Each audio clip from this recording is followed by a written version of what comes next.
আজকে আমরা ঘুরতে যাব মেহরৌলির আলাই দরওয়াজাতে। তাই চলুন জেনে নিই আলাই দরওয়াজা সম্পর্কে কয়েকটি ইন্টারেস্টিং ফ্যাক্টস। আলাই দরওয়াজা হলো ভারতের দিল্লির মেহরৌলিতে অবস্থিত কুতুব মিনার ও সপনা সমূহের দক্ষিণাংশে অবস্থিত একটি প্রবেশদ্বার। 1311 সালে আলাউদ্দিন খিলজি নির্মিত এই প্রবেশদ্বার কুওয়াত উল ইসলাম মসজিদের দক্ষিণ প্রবেশদ্বার হিসেবে কাজ করে। লাল বেলেপাথরে তৈরি এই বর্গ আকৃতির স্থাপনার উপরে একটি গম্বুজ বিদ্যমান। এছাড়াও প্রবেশ মুখে একটি খিলানও বর্তমান।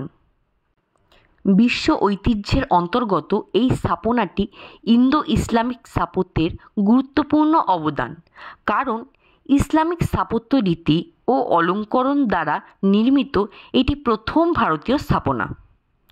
কুওয়াত উল ইসলাম মসজিদের 4টি প্রবেশদ্বার তৈরির পরিকল্পনা করলেও আলাউদ্দিন খিলজি নিজের মৃত্যুর আগে কেবল আলাই দরওয়াজাই সম্পন্ন করতে পেরেছিলেন।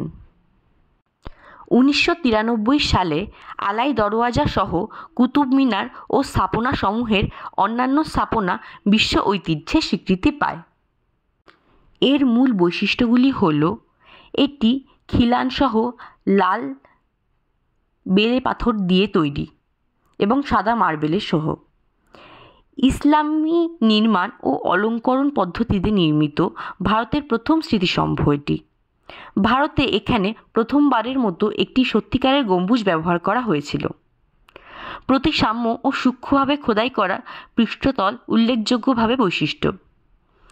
অন্তর্ভুক্ত সাজসজ্জা সংক্রান্ত উপাদান যেমন পদ্মকুঁড়ি একটি স্থানীয় প্রতীক। আলাই দরওয়াজার আক্ষরিক অর্থ হল আলাউদ্দিনের দরজা।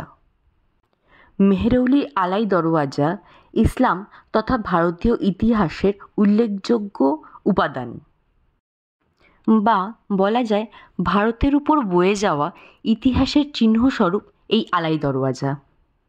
এরকম আরও অনেক ভিডিও দেখতে হলে সাবস্ক্রাইব করুন আমার চ্যানেল দি বঙ্গালস ডায়েরিকে। দেখা হচ্ছে পরের ভিডিওতে।